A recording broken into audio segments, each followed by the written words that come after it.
defeat, and then the 1971 Kiwis by becoming only the third New Zealand party to win a 3-match series on British soil. But the men in that British dressing room will be absolutely determined that history will not be made over the next 2 weeks.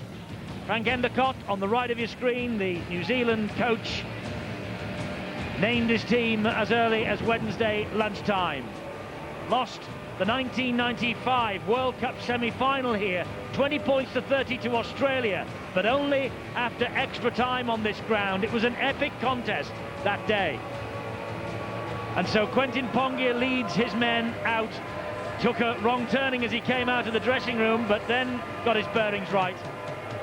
And let's look at some of the great names from New Zealand Test history over the recent past. And Matthew Ridge, most Test goals. Well, sadly, Ridge has announced his international retirement, and their highest Test score against Great Britain, 1972.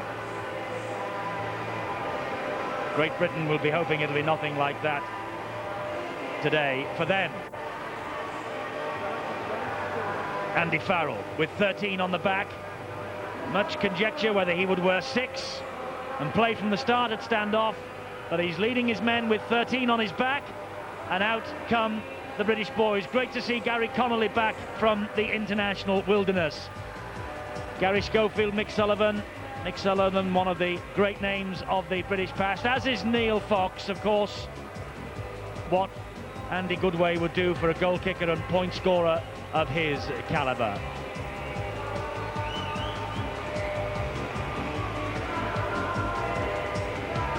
So the two nations await just below stairs here at the McAlpine Stadium. Andy Goodway, the British coach, last year he lost at Wembley, 38 points to 14, won at Old Trafford, 20 points to 12, then lost 37-20 at Ellen Road. If a team is only as good as its last result, then the British have got a lot to do here 11 months on.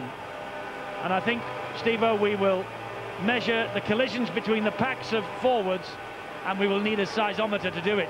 Certainly you will, and I am looking forward to this. As we've mentioned just in the build-up to this game, it's so important that the forwards do take control. This is war, I can tell you. No love lost when it comes down to Test matches, and you can see it etched on the players' faces. They mean business, both sides. Well, national credibility is very much at stake here. Phil Lowe is leading the British team out, the British team manager, and noticeably it's John Keir who walks behind him and not Andy Goodway, the British coach, preferring to leave all this sort of paraphernalia to men like John Keir and Phil Lowe.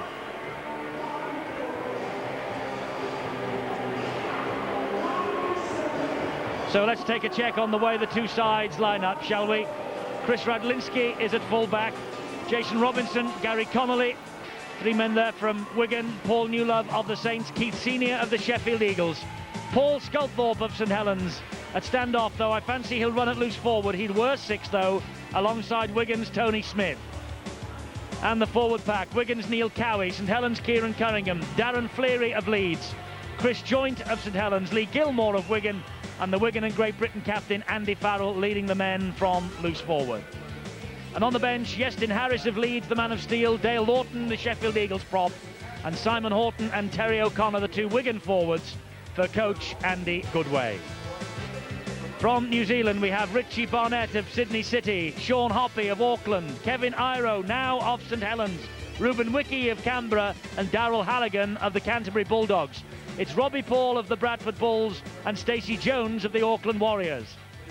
And up front, it's Joe Vangana of Auckland, Sid Eru of Auckland, and Quentin Pongia of Auckland. Jared McCracken of Parramatta, Stephen Kearney and Logan Swan, both of the Auckland Warriors.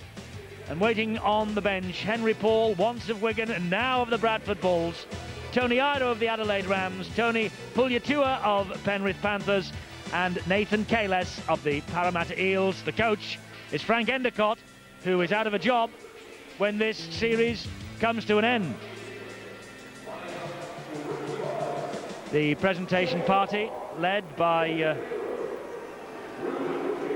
Anne Taylor, the MP for Dewsbury, meeting the two sets of players and officials, followed closely by Sir Rodney Walker, the chairman of the Rugby Football League, and Gerald Ryan from the New Zealand Rugby League, Tom Smith, president of the Rugby Football League, Michael Tallett-Williams from the sponsors, Lincoln, is there as well, and Councillor M. Bauer, who is the Mayor of Huddersfield, shaking hands there with Lee Gilmore and Dale Lawton. Big moments these for the players of both sides. Nerves, Steve-O, now will be jangling. Sure will. They're trying to look as relaxed as they can, and Taylor obviously passing on good wishes. Must have been a big moment for her, and of course the Dewsbury boy, Lee Gilmore, making his debut. What a criticism perhaps of bringing such a youngster in, but he really has shown this year, Eddie, that Lee Gilmore has got all the class and the skills, and I'm sure that he will show that he's got a very big heart. It's a big ask. They don't come much bigger than this. His first test against the big New Zealand forwards. Bill Harrigan and his touch judges, Natalie attired in all yellow, but Andy Farrell facing a most important test match here, and Steve Ganson on the right of your screen is the fourth official here, and Stuart Cummins is there also by the looks of things to aid and assist Bill Harrigan. Good crowd has packed into the McAlpine Stadium too. Certainly in the last half hour the seats have filled up dramatically as people have left the bars and the snack bars around this ground and come in to witness the opening shots in this test series. Now then, prior to this test match we have a sad 1 minute's silence to observe.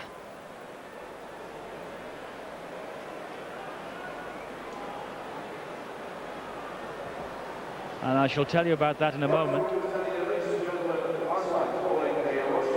Yes, it's going to happen right now because Carl Marriott of Rochdale Hornets is only 28. He signed 10 years ago and he married in September of this year. He was having a benefit season next year with Rochdale Hornets. Tragically, he was taken ill at home after training on Friday night and he died in hospital through the night. And so the supporters here at Huddersfield and the players will observe a minute's silence now in memory of Carl Marriott.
A solemn minute's silence, and we send our deepest sympathy to Carl Marriott's family after such a tragic event overnight. Now Leon Cronin with the national anthems.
Good on you, Andy Farrell, leading the singing like a good British captain should. So the 9 men of Wigan, the 4 from St Helens, the 2 from Leeds and the 2 from Sheffield do battle with the Kiwis. That includes 7 members of the Auckland Warriors in their squad of 17. So very much club football will come to the fore here, as well as national pride. Bill Harrigan to the strains of Land of Hope and Glory. 5 Australian Grand Finals behind him, and he was in charge, Bill Harrigan, of the first test in 1996 when New Zealand won 17 points to 12. Bill Harrigan sin-binned Adrian Morley that day, and the match turned irreversibly in New Zealand's favour.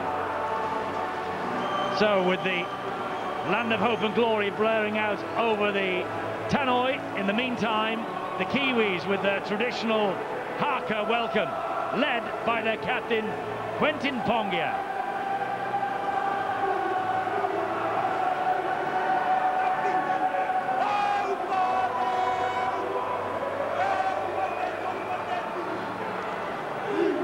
Stephen Kearney is a pretty fearsome sight when he stands shoulder to shoulder with his captain and leads his men in the traditional haka before the kick-off. So, the McAlpine Stadium is the venue for the first of 3 Lincoln tests between Great Britain and New Zealand. The British aiming to restore lost pride after the 3-0 whitewash in 1996. Bill Harrigan blows the whistle. Farrell gets the test match underway. And the first tackle of the test match is made by Chris Joynt, helped out by Paul Newlove, and the man who felt the weight was Logan Swan. Good start there by Keith Senior. That really does lift your spirits. Went straight into the big fella, the prop forward, Joe Wagner. Quentin Pongia, the captain, gets to his feet, plays the ball with Sid Eru, and he finds Robbie Paul. The British boys know all about Robbie Paul. Cunningham was quickly in to tackle him. Amazing that Cunningham is playing in this match, but the Dr. David Graham in the British camp has done a wonderful job. Now then, underneath the kick downfield is Jason Robinson. And the Kiwis have got nobody really in their side like this, but that's a good chase led by Jared McCracken and Stacey Jones to bring the grand final match winner to the ground. Well, it was a good chase by the Kiwis, but not the best kick. Right down the throat of Jason Robinson. They cannot afford to do that. Connolly tackled by Eru. Cunningham, the dummy half. He looks left and finds Sculthorpe, and Sculthorpe offloads the pass. And Andy Farrell disappears under that challenge. Cunningham now, and he gives it to Tony Smith. This is Darren Fleary. First touch in Test match football for Darren Fleary. The 25-year-old was with Dewsbury and Keighley prior to joining Leeds in 1997. What a rags to riches story Darren Fleary's has been. Fine Richie kick. Barnett. Superb kick, good chase, and a big hit on the fullback, Barnett. Well, a good start, Eddie, for the Great Britain boys. They're up for this one, that is for sure. You can see how they're moving up off that mark, out wide especially. They're forcing the Kiwis to go down the middle. That's the ploy. Ruben Wiki pulled down by Lee Gilmore. Eru to Stacey Jones, and on it goes to Kevin Iro, and Connolly wrestles him to the ground. Halligan was the dummy half. This now is Stephen Kearney getting the Kiwis up towards the halfway line. Eru again at dummy half. What a contest that will be between Gary Connolly and Kevin Iro. 2 big fellas. Radlinski picks it up after trapping it with the outside of his boot. Good chase though. Logan Swan in quickly with the tackle on the British fullback. Senior now from dummy half. Keith Senior, Wembley winner with the Sheffield Eagles. Robinson, he will scamper away once more, taking on Sean Hoppy, but Hoppy stood his ground, and with reinforcement from Robbie Paul brought him to ground. Good tactics there. Andy Goodway, the Great Britain coach, obviously has told Robinson, get involved early as possible. Those runs from dummy half They can really build your confidence and also put doubt in the defence of the Kiwis. Vangana missed the tackle. Goodway watched as Gilmore made a few more priceless metres. This now is Chris Joynt. Good tackling on him by Jared McCracken. McCracken, of course, once upon a time played for Chris Joynt St Helens. Tony Smith under pressure from Robbie Paul. He was hit late, got the kick in, it stands up in the field of play, and Richie Barnett will run this ball back. Good kick and chase yet again, and we saw on that graphic just a moment ago the fact that Great Britain 4 runs from dummy half. Obviously the tactics are paying off. It's very early, but they are an equal match for the Kiwis at the moment. 3.5 minutes of the test match gone. Tackle 2. That's Joe Vangana. Sid Eru will make the little run.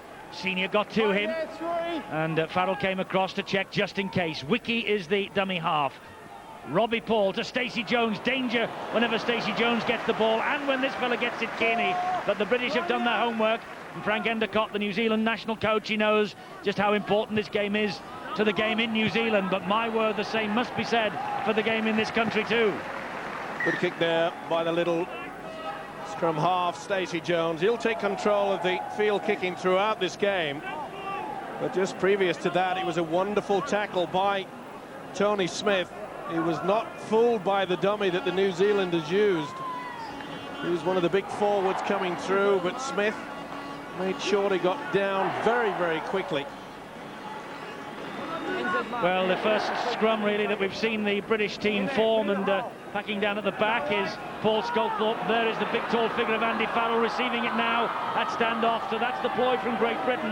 They'll play the 7 forwards in the opening 20 minutes. Farrell will play standoff. Sculthorpe will join the pack, and then Iestyn Harris will come on. Interesting to see there that the first scrum down, notice how the Kiwis, they push very hard. It's something that the Great Britain forwards are not used to. They barely just lean against each other to bring the ball back into play in the scrums that we use in England. Iestyn Harris, the man of steel for 1998, waiting his chance on the bench. Noticed he put the gum shield in then. I wonder whether he will get an early introduction to test match football. It certainly hasn't been a ferocious opening forward battle from the Kiwis, Steve-O, but that kick is charged down. He's put it down though. Logan Swan dropped it. Under a lot of pressure. Logan Swan had the opportunity. You can see Farrell there. He took an eternity to get into it, and Swan had the opportunity. Well spotted by the referee Harrigan. It flicked off a Kiwi, and because of that all the British players then were onside. Did well to catch that, Gary Connolly. Particularly under the pressure from Kevin Iro. Now then, here goes Robinson again. Eru gets to him. You get the feeling that now the New Zealand forwards are starting to find their pace. Well, good tactics yet again from Great Britain. We saw Robinson running from that dummy half. Now, the one thing it does do, it ensures that New Zealand first and second markers have to work overtime. That means it's a big pack and they could tire late in the game. Not really battle-hardened, the Kiwis. Andy Farrell, of course, one of the 9 Wigan players who enters this match after the grand final last week. Just hope that they have had sufficient time to recover from that epic contest. Joynt gets to his feet. This is Radlinski. Radlinski hammers the ball over the top, looking for the touch on this side, but it runs touch in goal, just too long. Barnett was able to just watch that bounce its way dead. Spreading the kicking around, Great Britain. That was a forward pass. Well, it was very close to it indeed. Eru's ball infield to Sean Hoppy. Looked about half a metre forward from up here. And there it is, and you could see that he had to take a step forward. Well, he was looking to get away with it, the hooker, Sid Eru, but that's a big hit. Massive hit by Fleary. Britain have got it back. That's what he's in the game for. The debut boy, the prop forward Fleary, has come up with a big hit, the first one of the game. And Britain in possession in good field placing here with Gilmore. Outstanding season for the young player of the year. Look at this. It was a fair one as well, right across the chest. Pongia felt that one. Here he goes, now he's on attack. Well, it takes something like that on your debut sometimes to just lift you. And to lift your teammates too, and Britain piling forward. 4 tackles gone. Cunningham once more the dummy half. He looks left and he finds Tony Smith. And Smith gives it then to Farrell. And Farrell gives it back to Smith. Good ball on the run around. Here now is Radlinski. Radlinski then to Robinson. Can Robinson make anything of this? Hoppy got to him and Hoppy scrags him to the floor. Last tackle here for Great Britain. Senior at dummy half. It's now with Smith. High kick underneath the post for Britain to chase. Who wants it? Ball bounces into the arms of Connolly, and Connolly, well, the ball got down eventually, but he was held up in the in-goal area, and it's the turnover. What a beautiful kick, what a good take, but what wonderful defence. Halligan gets underneath him, over the top with Jones. Halligan and Jones, well, what about a try saver from that? But what a superb kick by the little halfback, Tony Smith. Gary Connolly then so close to the try on his return to the Test arena after a 4-year absence. Last played for Great Britain against the Aussies in 1994. The first really big decision that Bill Harrigan had to make, the match referee, and Steve-O, there was no hesitation from the Australian referee. He blew the whistle and he ordered the turnover because that was on the last tackle. No reference to the video ref. Was in a good position, was the Australian, and rightly so. Well, that's the sort of thing that we want to do, and that's a penalty. They've lost the plot. Joe Vangana. I think he lost his cool against Darren Fleary, and that's exactly what we want. Fleary, of course, brought about the big hit, the first of the game, and Vangana said, I don't like that. Neither did the referee. Great Britain have the Kiwis on the roll. Well, Fleary there to upset them, and Fleary has upset them, and so is Cowie there with that shoulder charge into the chest of McCracken. Give McCracken his due, though. He came back for a second snap. So here come Britain again with Fleary. On it goes to Gilmore, and Gilmore applies the brakes. That's good play. Vangana went for a big hit, missed him, but he was eventually hauled to ground by Iru. Now then, Cunningham. Long pass out wide from Farrell, not the best. It was behind Senior and it bounces into touch. The Great Britain captain there just losing the plot for a moment. Well, he lost the way. The idea was there. You could see the first line of attack. The dummy runner, and Farrell was expecting Senior to be at least 2 or 3 meters behind. He will not be impressed with that. Just raises the arm and says, sorry to that man, Senior. Big night for him. Keith Senior playing on the wing, normally plays centre.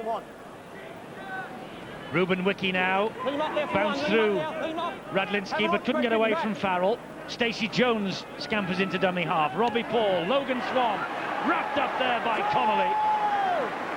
Tackle standing up, tackle completed. Kiwis in possession with Stephen Kearney, one of the most feared second rowers in the world. New Zealand Player of the Year in 1997. Now Stacey Jones had a wow of a series in the World Club Championship last year. McCracken carries the battle on for the Kiwis almost up to halfway. Sid Erro is the dummy half, looks right and finds Jones. Jones's kicking will be so important to New Zealand. Radlinski collects the ball off the ground. Good chase upfield though by Jones, who put the kick in. Good work by Jones, it needed to be as well, and here comes Billy the Wiz yet again. The tactics, it's creating all sorts of problems in the Kiwi defence. They're having to scramble back, but I must say the Great Britain forwards really have taken it to them, but that's a mistake and they've got away with it. That'll be play on. In fact, it's back to 0 on the tackle count because there was a New Zealand hand hunting it there, and I think it was Logan Swan who got fingertips to it. This is New Love now, tackled by Vangana. Well, Logan Swan, that's a second chance that he's had to get onto a loose ball. One was from the kick. Oh, big hit.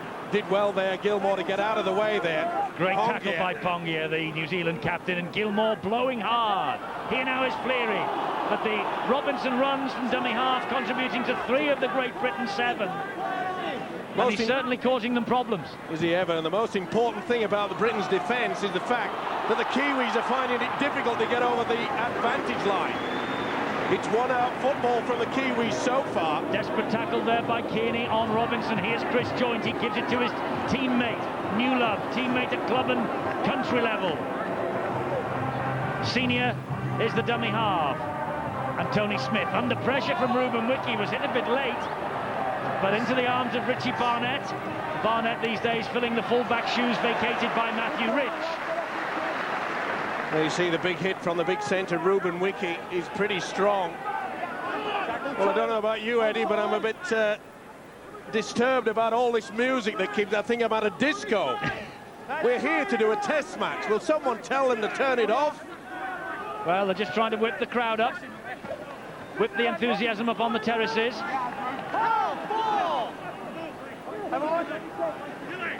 Ruben Wiki gets to his feet, plays the ball a little wearily, a little gingerly, so early in the test match. This is Stacey Jones. That's a great ball, Logan Swan. And the Kiwis have got an overlap there. It's with Halligan, fed by Kevin Iro, but the British defence scrambles back. Good work there by Swan. Gary Connolly came out of position, got caught tight. Oh, that's a beautiful kick from Stacey Jones. That could be a try. That could be a try for Kearney. The referee has a look and talks to his touch judge. And he'll hand this one on to the video ref. It was a beautiful kick. It caught Britain really on the back foot, and it was obviously a planned move, and Stephen Kearney went for it. First, before it goes But you can see Radlinski trying to get to it. We want to check the onside. This is try time, I'm afraid. They'll give this one. That's an excellent try from Kearney, providing so he was onside. You want to then check the onside. Well, what a beautiful kick, though, from Stacey Jones. Remember, the Kiwis had made their first break of the game, and it just caught Great Britain napping on the blind side. And as Eddie mentioned, it was definitely a planned move. Is he onside? Well, the grounding is what the video referee is looking at the moment. Did he have full control of the football? It appears that way.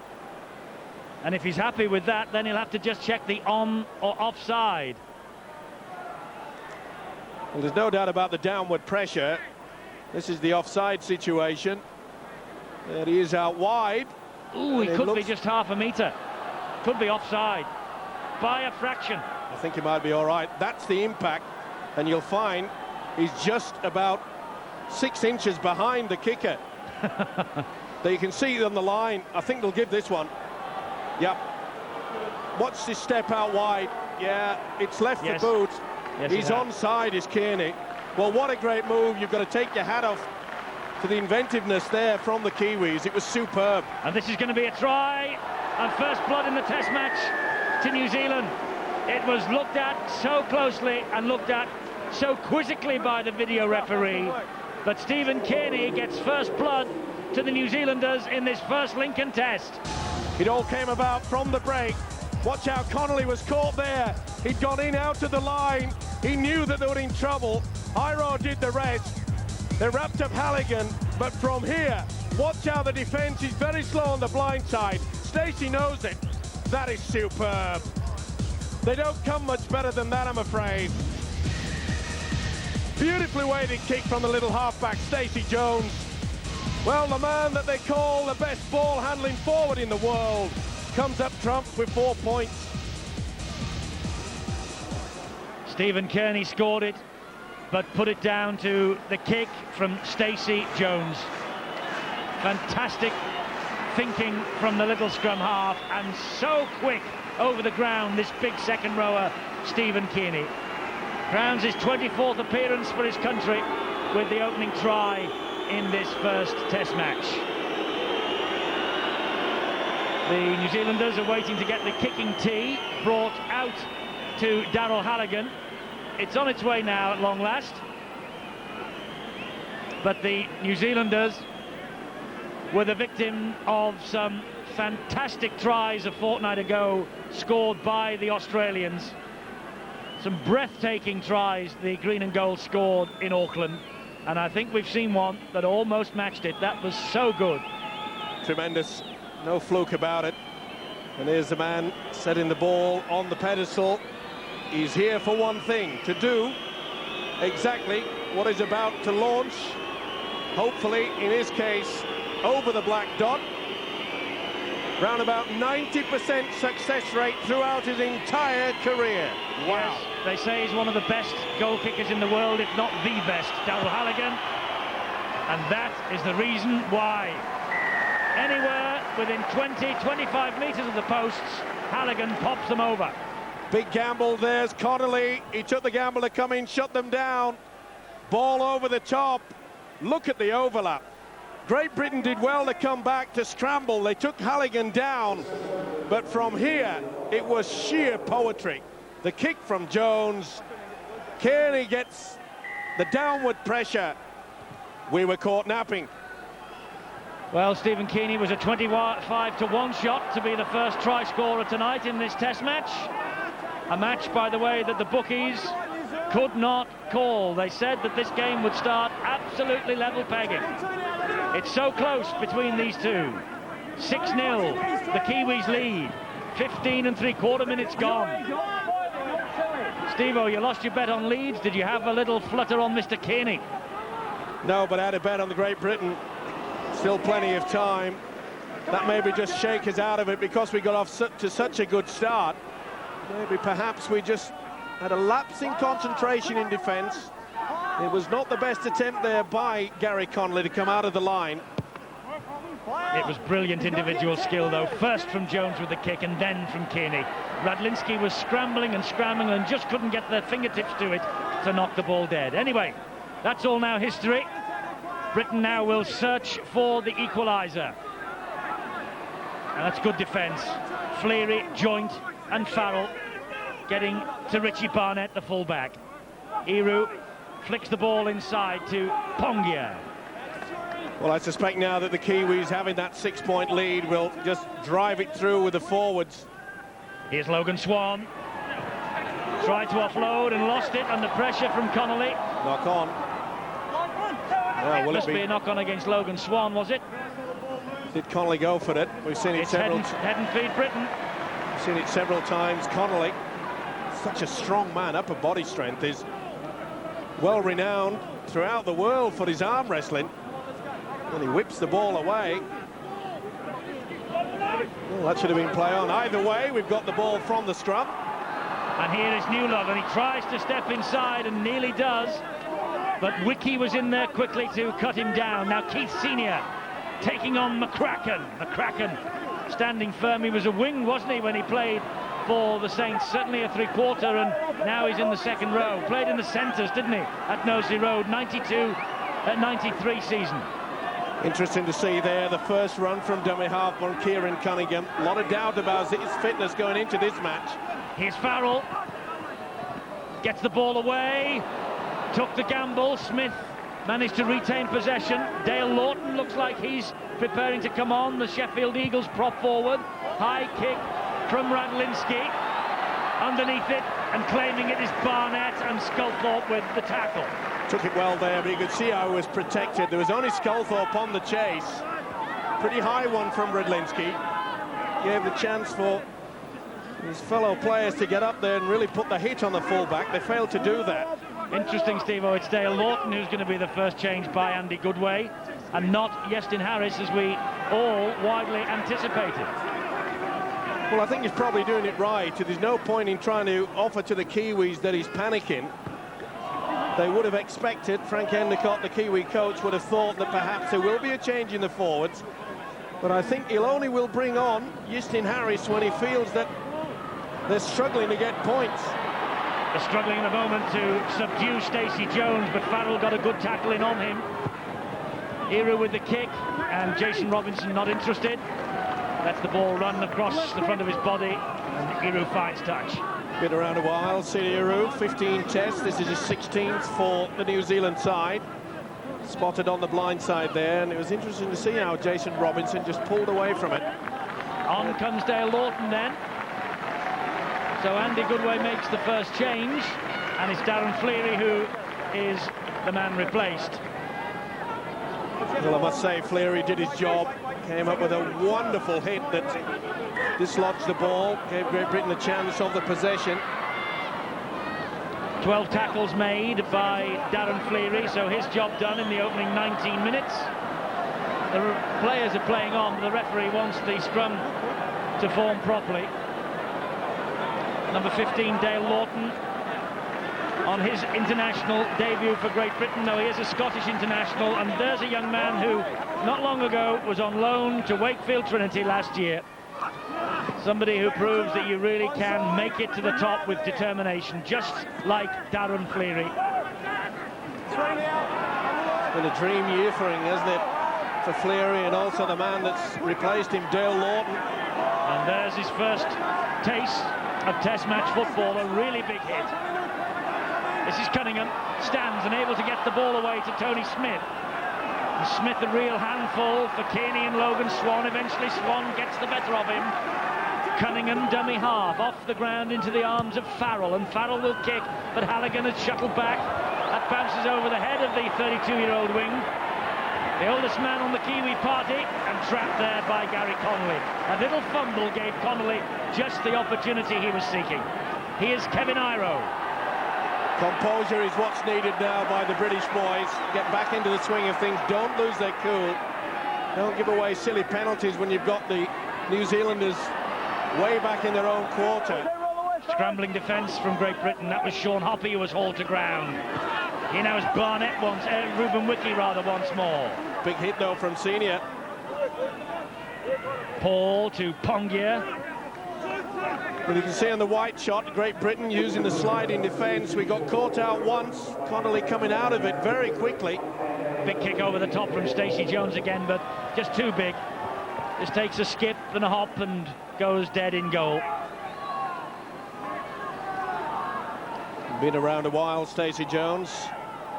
He knows what it's all about. He's fifth in general play. There's nothing better than to utilise and work that blind side. Well, great cheer in the background because they've seen Iestyn Harris off the bench and stripped and ready for action.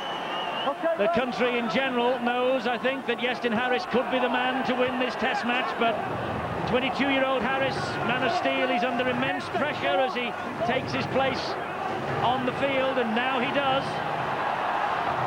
When you talk about pressure, Dale Lawton felt the big hit from Pongia. Great little run from Radlinski though, and Lee Gilmore the man to be replaced by Iestyn Harris. And here's Chris Joynt. Well, if ever a man was expected to produce, this is it for Harris. Good hands by Great Britain. Connolly taking on Halligan and also Stacey Jones. Well, the appearance of Iestyn Harris seems to have lifted the players. Interesting to see how Harris running and went to dummy half, pushed Cunningham out of the way. It bounces back off Senior, dumped into the arms of Radlinski. Radlinski trying to dribble it past Robbie Paul, but couldn't do so. And it's the turnover. Well, the chance was there. It went right the way through Senior's hands. Well, what a great chance there. Doing himself about is the fullback Chris Radlinski, sharing the kicking duties with his skipper Andrew Farrell. Steve-O, when Harris came onto the field then, it was almost like, if you turn it round the other way and think about fellas like Paul Gascoigne and David Beckham in the soccer, it was almost the moment for Harris to claim that sort of a reputation. Sure is. Well, I mean, he's had a great season, hasn't he? He's won every award apart from the fact about getting the winner's ring last week in the grand final. This is Kearney, scorer of the only try so far. Good tackling there by Farrell. And Kearney comes up with a mistake, claiming the ball was knocked out of his hands.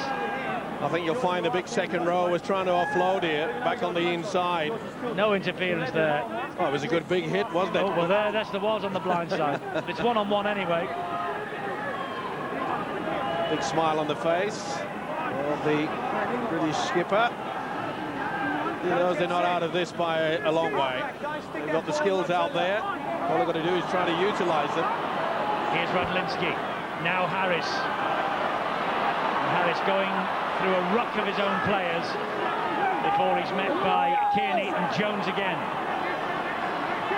Here's Cowie. Well, it's Harris's style that could confuse them. Good barnstorming run from Cowie. The ball is flipped into the arms of Robinson. Britain lucky to get away with that, really, but this is Robinson now. Bounces off Robbie Paul. McCracken drops on him. Britain make making good use of the football laterally, but not making any incisions into New Zealand territory, really. Well, the problem there is that Robinson was working hard, running across the face of the defence, but there was no dummy runners, nobody coming back on the inside on different angles. They've just lost the way a little bit now. Farrell.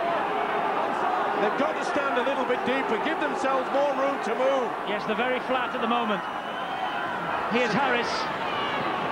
Tried to throw the dummy and go round Sid Eru, but he would have none of it.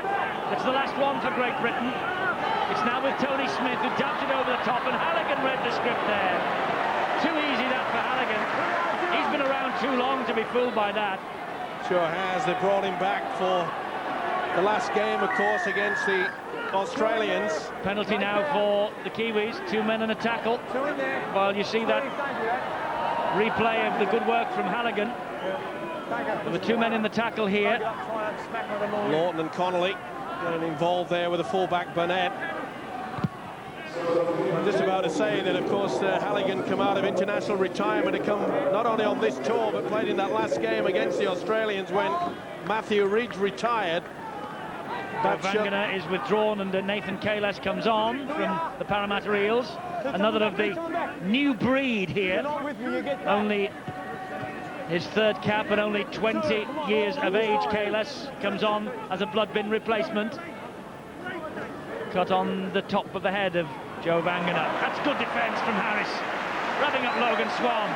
Ready well, lined up the loose forward. Well, it's been a bright start for Harris, and Great Britain needs something, just to pull something out of the hat. Hoppy to McCracken. Over the halfway line he goes. Cunningham got to him. So did Sculthorpe. Last one. Good defence from Britain. Eru will plant the ball deep into their territory, but just too deep.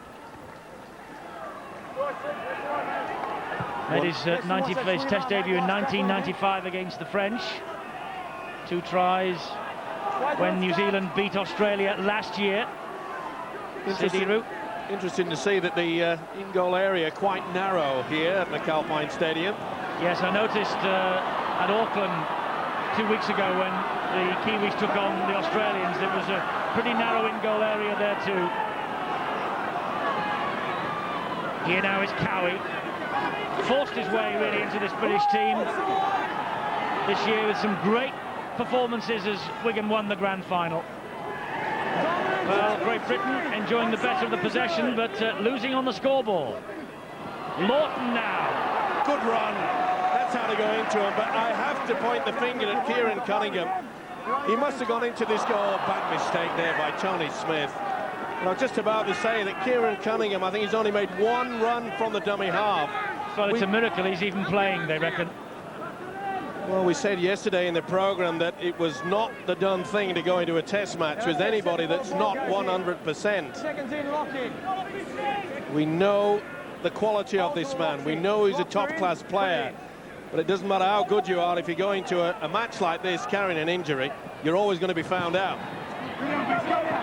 Connolly is all round Kevin Iro. That's a real battle, that one. Halligan dummy half. Logan Swan now. Picked out by Lawton. 28.5 minutes of the first test gone. New Zealand ahead 6-0 and on the attack here with Kalas. Quite content, the Kiwis, just to crisscross with the forwards. Don't be surprised if they get close for a 1-pointer. Go for the drop goal.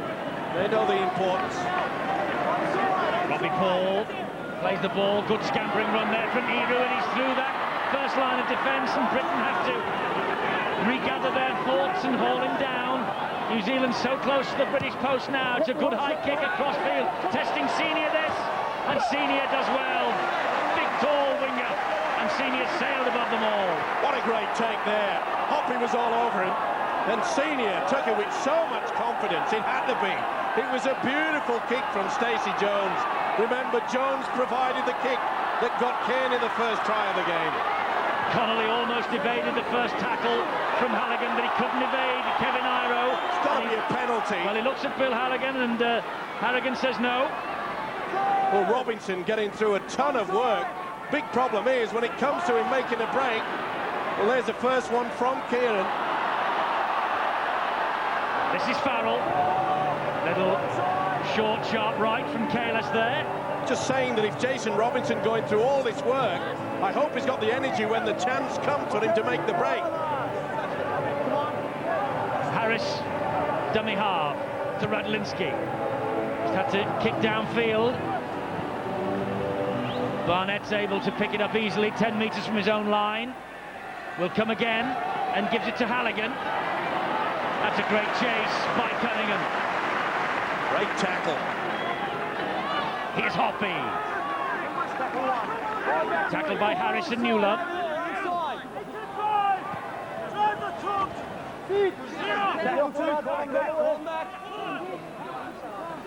Great Britain waiting to make a change. Terry O'Connor, another forward, will come on shortly. Good hit there by Dale Lawton. Kalis felt that one. Kearney now. Ooh, joint over the top. Got away with it. Brilliantly released by Kearney to Barnett, and then by Stacey Jones to Robbie Paul. They do love to keep this ball alive in the tackle, the New Zealanders. And Henry Paul comes on for Sid Eru. Kick over the top. Radlinski read that one perfectly. Interesting, Steve-O, that the two pivotal positions, as Cowie comes to the sideline to be replaced by O'Connor, the two pivotal positions in last week's grand final, Henry Paul and Justin Harris, they are both starting this test match on the bench, and Paul now back in the side. And of course, when New Zealand defeated Australia in that very first test earlier in this year, it was Henry Paul that played hooker. Sid Eru was injured, so it's a good ploy there by Frank Endicott. Penalty to Great Britain. Ruben Wiki. Well, been getting very close to it. A couple of minutes ago, Kevin Iro, his centre partner for Ruben Wiki, had a real swinging arm. Now then, here's the first touch for Terry O'Connor. 11th hour call-up to this British squad, and here he is playing in the first test. Now Lawton. But what would Andy Goodway and Great Britain give for a try now just before half-time? The Kiwis conceded one against the Aussies 2 weeks ago, and this is Tony Smith, and Tony Smith bounces through two, and in the end the defence arrived, and Barnett hauled him down. Newlove trying to go on his own from dummy half. Hoppy with the tackle on him. That's a great run from Smith. It's lifted the crowd, it's lifted the players. Senior dumped to the ground by McCracken. Shake of the head from Goodway, not impressed. He might be now. This is Harris. Harris, the ball goes to ground. Connolly flicks out wide, looking for Robinson. Robinson hoists the kick. It's not the best one either. Robinson collects the kick and then gives it to Harris. And Britain are still not done. Long ball to Senior. Senior flicks it back to Harris. This is good play from Britain. Harris, back it goes to Joint. And Joint is eventually grounded. It was the last tackle, but Britain tried and were inventive, but it just didn't come off. Well, they may have not scored, but that will really lift them. They kept the ball alive. Robinson realised it wasn't the best kick through, but he went to it straight away. Kept the ball alive, caught it. But what a run by Tony Smith. Little live wire went ducked under two would-be tacklers. Oh, that's a bad pass. And it was Henry Paul who put the pass into Iro, and Britain have got it back, and here's Robinson. And Robinson applies the brakes and comes back this way. Again, the skin going Robinson, reminiscent of Old Trafford last week, ducking under the challenges. Big opportunity here for Britain with Joint, now with Harris. Harris to Newlove. And the New Zealand defence stands firm with Wiki, but for how long? Harris over the top to Smith. Smith on to Farrell. Farrell straightens it up. Farrell, and it goes to Smith, and from somewhere Richie Barnett came up and cleaned Tony Smith out. Still Britain on the attack though. Long pass. They went for the long pass, and Hoppy got the intercept almost, but put the knock-on down. The idea was there from Harris, and Hoppy knew that he was caught out wide. It was try time. Harris would. The run from Farrell back on the inside, but what a tackle from the fullback Barnett. What a wonderful defensive effort there. But Hoppy came across to cut out the pass from Justin Harris. Senior was in for the try, no doubt about that. Yes, if he'd have missed it, Britain would be celebrating now. As it is, Tony Smith's feeding the scrum. Here's Harris. Short ball to Connolly. Watched all the way by Robbie Paul and Kevin Iro. Now Harris into the arms of O'Connor, who drives it in and loses it. And he claims the ball was stolen, but the referee will have none of it. And Stephen Kearney laughs at him. Well, how close can they go? Less than 5 minutes to the break. And he did lose it, I'm afraid. Kearney was just pulling at the head. Bad mistake, I'm afraid, there from Terry O'Connor. It's lifted a gear, though, as this game. It was Britain's third handling error. And it puts the Kiwis back in possession as we approach half-time. And this is Wiki. Come on, get out of there, stop pulling it down. Sean Hoppy's the man at dummy half. Quickly into the arms of his scrum half, Stacey Jones. Long ball then into the arms of Robbie Paul. And Paul will attack that right-hand side of the defence again. And this time he pulls it down. Kevin Iro, a little bit of a knock-on there, well spotted. Back on the inside, and that was deemed as a knock-on. Wanted him to come back on the inside. Farrell did well. The strong arms made the mistake, and Kevin Iro came up with it.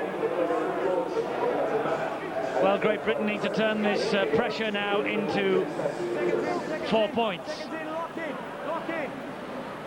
Referee telling Logan Swan to lock in at the back of the scrum. The ball's now out with Smith into the arms of Harris. And it goes on then to Connolly. Connolly is tackled by Wiki, and Wiki pulled him down there. Connolly, a second effort, could have been penalised. Let's get out of there, let's get out of there. Newlove plays it to Senior. Well, Great Britain have to stand a little bit further back, give themselves room. Here's O'Connor. Quick play the ball, that's what's needed. Get it away from this area. That'll be a penalty. It is a penalty. Logan Swan adjudged to have stolen the ball, but I think that Terry O'Connor was a little lucky, because I rather fancy he lost it there anyway. Well, you see the loose forward eventually come in. There's a big hit to twist him around. Ponju was in there. I think he lost it there, and then Swan did that. That was enough to convince the referee, the Australian Bill Harrigan. Loose forward Logan Swan. The penalty was given on the nod of the touch judge, I can tell you. And this is within kicking distance for Andy Farrell. And that's why he's elected to try and reduce the arrears with just a couple of minutes to go to half-time. And it's the right option. Both sides and all the players realise that it's going to be a tough encounter. Chances few and far between. Points, as always, so vital. This could be a big turning point. This could be a huge lift for the British boys. Well, he's only kicked 16 goals for his country, Andy Farrell, but he's in the history books. He became the youngest ever Great Britain forward on his debut against New Zealand in 1993, when he got a try from second row against the Kiwis. Farrell with the kick, and if the Kiwis have got Daryl Halligan, Great Britain have got Andrew Farrell. This is the incident that brought about it, and I think Eddie might have been right that Terry O'Connor may just well have been very lucky indeed. There was the replay of the kick.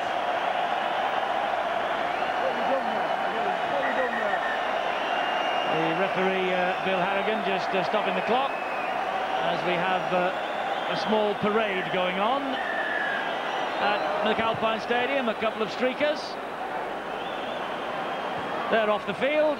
The test match will continue. They look like twins to me.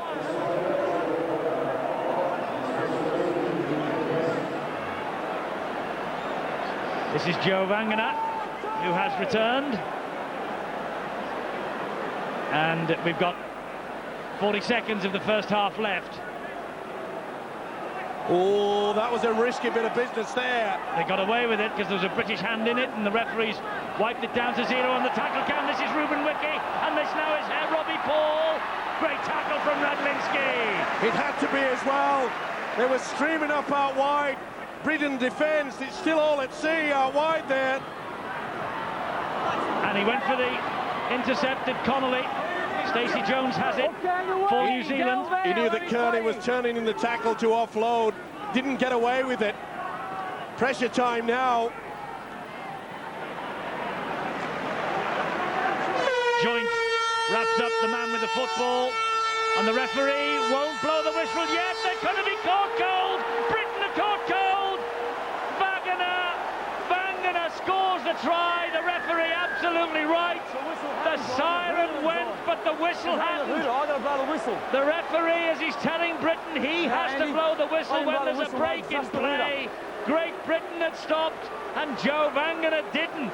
And Wagner saw the hole open up for him, and that is so schoolboy error from Great Britain, and Wagner has pinched a try right on the stroke of half-time, right on the siren. I just cannot believe this. Look at the face there of Chris Joint. It's when the referee blows the whistle. You play to the whistle, not to the horn. Not to the guy tooting outside selling ice cream either. It's a whistle, you stay around. And we have not only been caught cold, we could just have thrown this first test away. The ball has to be dead. Was the ball dead when the siren sounded? He was in the action of getting up to play the football. Well, this will be 2 more points off the boot of Halligan. Well, this test match has suddenly turned upside down in the closing 2 or 3 seconds. Bill Harrigan didn't blow the whistle. The siren sounded, but in the referee's view, the ball was not dead. So have Great Britain fallen here to the sucker punch of all sucker punches? The inquest will surely continue at half-time, but what that Joe Wagner try means is that New Zealand are ahead by 12 points to 2. Absolutely incredible. And Great Britain, well, they will be hanging their heads in shame in that dressing room during the half-time break. It's in the stand, and no doubt the message from Keir and from Andy Goodway to Chris Joint and the rest of the boys is that they have to lift their game in this second half. For Frank Endicott, if ever a man will have said to his players, play to the whistle, I bet it was Endicott. 12-2, the Kiwis lead, they restart. First tackle, second half on Dale Lawton. Quentin Pongia leading from the front, as he has done from the very first whistle. Pretty important that Great Britain get really into the swing of things early. They need points on the board, they know that. Andy Goodway would have explained that to them. And let's hope that they do just that and push that incident only seconds before the half-time break. Well, Great Britain starting this second half 10 points in arrears, and they probably know as well as anybody that only 3 times have sides won the first test and then gone on to lose the series. 1908, Great Britain won the opener at Leeds, then lost the next 2. 1961, the Kiwis won in Leeds, lost the next 2. 89, the Kiwis won at Old Trafford, lost the next 2 at Ellen Road and Wigan. Well, it's great play by Connolly. One-on-one, Richie Barnett, full-back. Didn't expect that. This is where we have to launch it now, trying to catch the Kiwis, should I say. Great work by the big centre. Big hit by Pongia on Dale Lawton. Henry Paul in there also pretty quickly. Cunningham just offloads the ball at dummy half. This is Farrell. Such responsibility resting on Andy Farrell's shoulders as well. Connolly, dummy half. Smith gives it a bit of width. This is Harris. McCracken's all round him. Just pops the ball over the top to Newlove. Keeps the momentum going, but great chase back there by Robbie Paul. Well, you already could see there, positive play.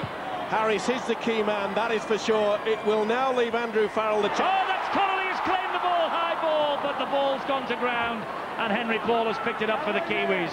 For a moment there, I thought the door had opened for Britain. Well, another missed opportunity, but yet again, the scrambling defence from the Kiwis is excellent.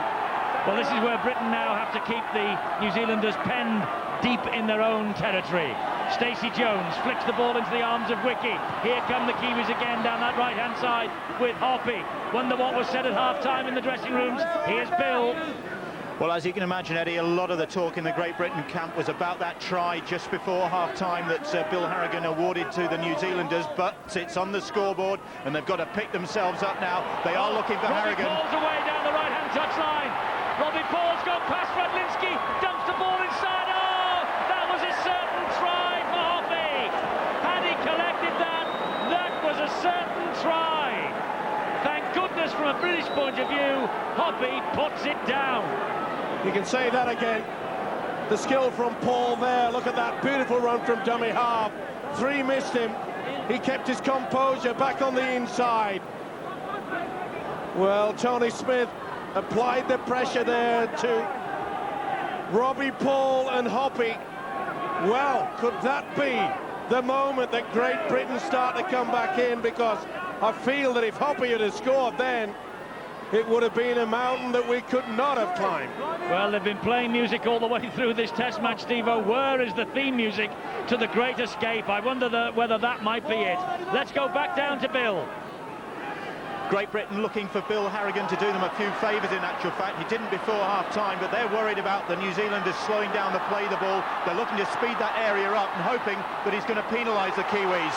Connolly on the break this time now, and Connolly has got the legs of Iro, cuts inside, but Iro gets back to him after Barnett got to him first up, and Connolly is held down by Kearney, and Kearney should be in the bin. Well, perhaps he's got to warn him first. It would be nice to have the Kiwis down at 12, Eddie, but it's the first chance. But what a great run here from Gary Connolly. The first chance that he's had to break away from this strong defence. Caught one in the face there, he did well. Kearney got back, but this is where Kearney hangs on. That's gamesmanship, and the referee, if all right, if he doesn't yellow card him, he should immediately have a word with him. Quick tap penalty, trying to catch the Kiwis on the back foot. O'Connor with the drive in, tackled by Kearney. Here now is Cunningham trying to plunder one. Cunningham with the strength to within 1 metre of the line. Robinson into the arms of Smith. On it goes, wider. This is Farrell. Now it's Harris. Harris showed it and shows it this time to Connolly, but suddenly Britain have lost the momentum again. They've gone from within 1 metre of the line and they're now nearly 20 away. They'll build again though here with Lawton. Strong defence once again. Joe Vangler in quickly. 4 tackles gone. Cunningham to Farrell. He switches the direction of the attack with Tony Smith. It's opened up for Smith. Smith within another 1.5 metres of the line again. And Chris Joint is a dummy half. Poor pass. Farrell. Back it goes. Through the hands. Radlinski, but he had to delay a moment and then lost it. Just under pressure, play on, said Harrigan, and rightly so. But what a wonderful tackle by Henry Paul and Smith just previous to this. That just shows you the pressure of Test match football. Radlinski could not control it. But again, this scrambling defence by the New Zealanders has been just outstanding today. And this is a good run from Iro. Connolly went for him, and I think Connolly has either twisted an ankle or pulled a muscle. And the referee looks at the touch judge, and Iro disputes the call from the touch judge because the referee has put the scrum down for the knock-on, and I think he might have a little case. Well, he could have, but it's still not the referee. He also has to play to the whistle. Well, the ball was down there for about 10 seconds. As Iro said, hey, come on. Let's just get on with the game. Give me the penalty. And you can hear the referee saying, we'll just get on with the game. Rightly so. Here's Harris. Good long pass. Newlove. Newlove, can he break them through? That's a great break from Newlove. Just ankle tap. The tackle's still not completed. Now it is, and Newlove didn't panic. The Kiwis are, though. That ball surely wasn't played properly. Britain aren't arguing with that. This is Harris. Sculthorpe into the arms then of Connolly. Wonderful tackle from Halligan. Sculthorpe dummy half. Harris, well, we've had the chances early in this second half. Smith. Good defence, Wiki and McCracken.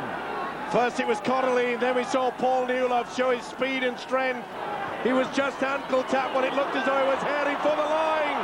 Jointed well, he found Cunningham. Cunningham gives it to Senior, and Senior scores! Keith Senior grounds his reappearance in the Test match jersey with his second try for Great Britain, and that will give the British hope for the rest of this second half. All the pressure has told in the end, and John Keir is club coach, now assistant coach to Andy Goodway, sees Senior repay the faith. That's the reason why they put him out wide on the wing, and it was Newlove's break that put them in this position. Joint did well, so did the hooker. Out he goes there. Hoppy was nowhere. Logan Swan was sweeping, but it was far too late. Again, we see Sean Hoppy caught. In the first half, he just got a fingertip to it. But not on this occasion. Hoppy could see he'd been sucked in to go to Cunningham. It was a beautiful pass from the hooker. Great Britain are back in this. This is the break that made it. Look at the strength there. It was an ankle tap by Logan Swan that just brought him down. Desperation stuff. But at last, Great Britain from this position. Joint, hot to the hooker. He did well, Cunningham there. Good offload. See you later, Mr. Hoppy. Senior's putting the boys back. Well, Keith Senior got a try in his Test debut against Papua New Guinea in October 1996. Was sub in the first Test in Auckland on that tour. But proving there why he's got 19 tries for Sheffield this year. And Farrell has missed. And that's probably one of his worst kicks of the year. But Britain are back within striking distance now. 6 points to 12. There you see it. 4 defenders come in. Soon as the hooker gets it away. Hoppy, all on his own. Senior says thanks. But what a great build-up. They deserve that. Keith Senior, Sheffield Eagle. Second try for Great Britain. And just what Andy Goodway will have wanted. Was that out in the full, or did Logan Swan carry it over the line? I think he's carried it over the line in the view of Bill Harrigan. He's starting to do Great Britain a few favours. But he jumped from the field of play. He did right. Now, if he'd have had his foot over the line, didn't realise that. Moves forward, Logan Swan. He looked at the big screen then, Logan Swan, and he realised he'd been caught. Well, full credit to the British boys to come back. There's nothing worse than concede a try just before half-time, and you couldn't get any, well, closer to the hoot, and it was after it. Great Britain attacking down the left-hand side again with Newlove seeing a bit more of the ball. The big centre, he finds Senior. Senior then on, it goes to Smith. Further infield to Harris. And Harris is wrestled to the ground by a great tackle from Logan Swan. Robinson into the arms then of his captain Farrell, who looked out to the right-hand side. There was nobody there, so Farrell had to take the tackle. Huge possession in Britain's favour the start of this second half. Smith back to O'Connor. He bounces off one. He bounces off two. Oh, he put one away. This is Connolly. Rumbling defence now from New Zealand. Kearney picking up the legs and just flicking them down. Cunningham, Farrell, it goes out wide again. Harris, lovely ball. Newlove gets the try. Paul Newlove gets the second Britain try at the start of the second half. Fed by a beautiful ball from Harris. And Paul Newlove gets the 9th try for his country. And it couldn't have come at a more opportune time. Put this down to the wonderful work from Terry Connor. He flattened one of the Kiwis that made them short in defence. Newlove's finish was quite superb. Absolutely sensational stuff. Harris now playing in his usual position at loose forward. They used the dummy runner. They used the pass out wide. Harris, see how he jinked it. There were 3 defenders there. Hoppy, who's having a nightmare, took the dummy. He went shopping at the chemist. He didn't. Paul Newlove with the try, and unbelievably only his second ever try against the Kiwis. But Britain have struck back in this Test match with 2 tries in 3 minutes, and they're back in the hunt. Andy Farrell. Now, if ever there was a moment for Andy Farrell to kick one of the goals of this or any other season, the moment has arrived. And he's missed another. Well, Farrell having what for him is an unfamiliar night with the boot, but Britain are back, and back with a vengeance. You can see there, Houston Harris, when he made the step, there was 3 defenders. Hoppy is circled out wide. Watch him take the dummy. Pretty to watch. Uh-oh. What a great finish. Wasn't easy, but there again, look how he stretches. Make sure that the ball-carrying arm gets nowhere near the turf. But what a big carry-up from Terry O'Connor. Tony Iro just on the field. So both sets of brothers used now by the New Zealanders, and Terry O'Connor there, number 17, he will have relished the moment when he put a Kiwi on his back, and then a few moments later Newlove was over on the far side. But Paul Newlove in that moment, Steve-O, showing just what a player he is. Such strength, such commitment, and he just wouldn't be denied the 4 points, would he? Not only that, there's been so much written about him in the press this week, suggesting that he's one of the most unselfish players. He always offload. Obviously, Sean Hoppy has been reading that, because he went out wide for Senior, and Newlove put the boys back in the game. 2 points in it then. We have a test match on our hands here at the McAlpine Stadium, the first of 3 in this Lincoln series for 1998. Great Britain and New Zealand. We knew it would be tough. We knew it would be close, and so it is here in Huddersfield tonight. A match that really, in the twinkling of the eye, right on the stroke of half-time, could so easily have slipped away from Great Britain. But with O'Connor having driving runs in like that, it's very much back in the melting pot now. Sure is, and full credit to the British boys. Farrell, they held off him almost fatally. McCracken managed to collar him in the end. Newlove dummy half. High kick from Harris. No chase though, it's easy for Barnett. Just a little bit too far there by Houston Harris, but it's interesting now in this second half that all the players virtually, apart from Keith Senior on the wing, they're in their normal positions. We've got Leary waiting to come back on. We've got Houston Harris playing as the standoff. We've got Farrell running out wide. That's where he's destructive. Stacey Jones was the dummy half. Tony Iro into the arms of McCracken, and they've lost it. It was a super hit on McCracken by Senior, and here's Harris, and he's given it now to Connolly. Oh, it's a swinging arm there. Stephen Kearney, this is the incident. McCracken losing the football. Well, Keith Senior, he's certainly making a name for himself in this second half. Smith to Radlinski. Good tackle by McCracken. Jared McCracken certainly putting himself about this McAlpine Stadium tonight. Lawton stopped dead in his tracks. McCracken again. Britain sharing the work, it's important. Everybody's wanting to do their bit.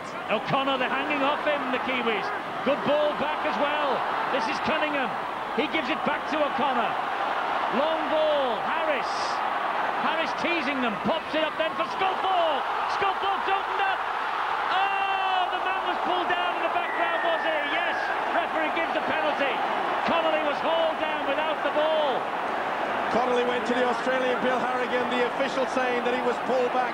It should have been a penalty try, but you can see that Henry Paul was in front.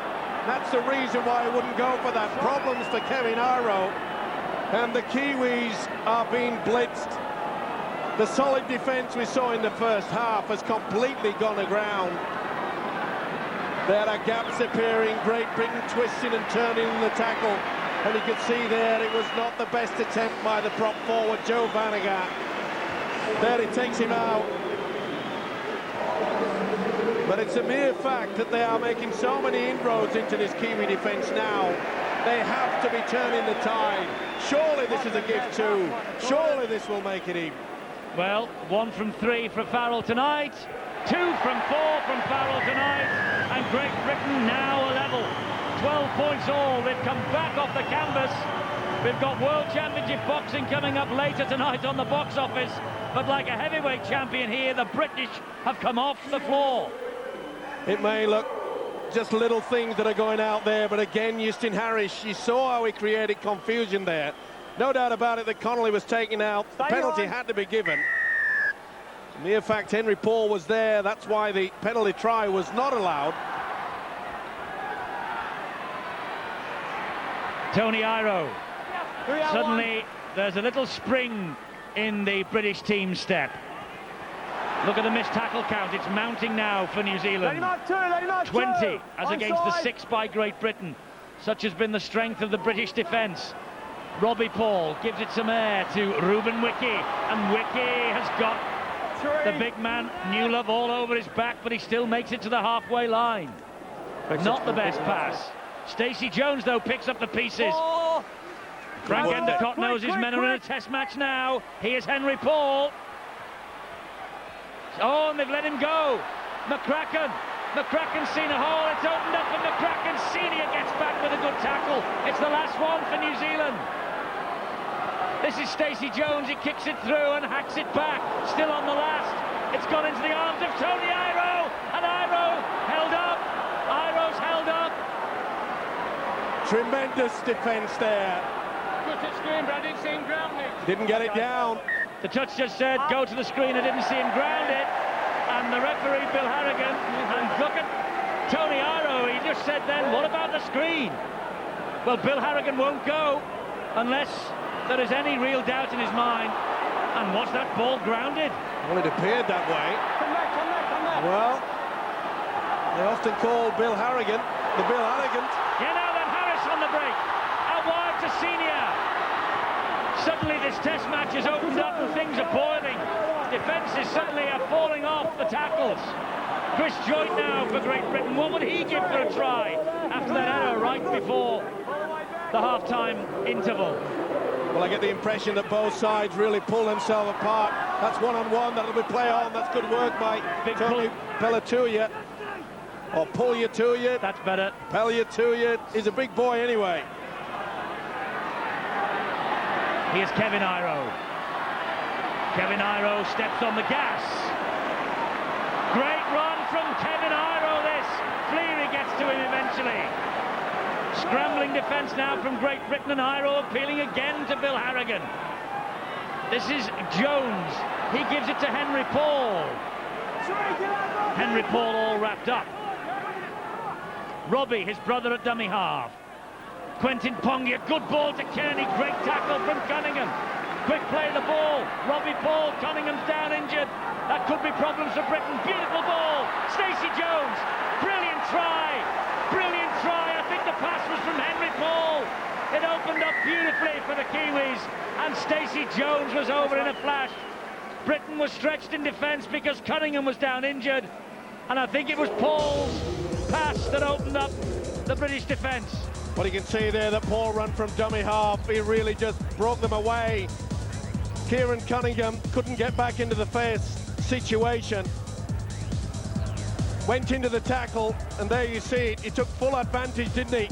Robbie Paul did a bit onto his brother, Henry Paul. Offloaded onto Jones. First chance for Stacey to get the machine working.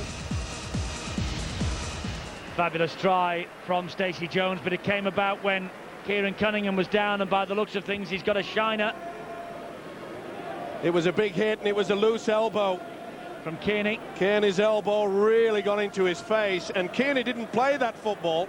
Interesting that, isn't it? Well, there's not been many played properly, Steve-O, to be fair, either in this or the grand final last week. Whose side are you on? Daryl Halligan. Radar boot. Halligan.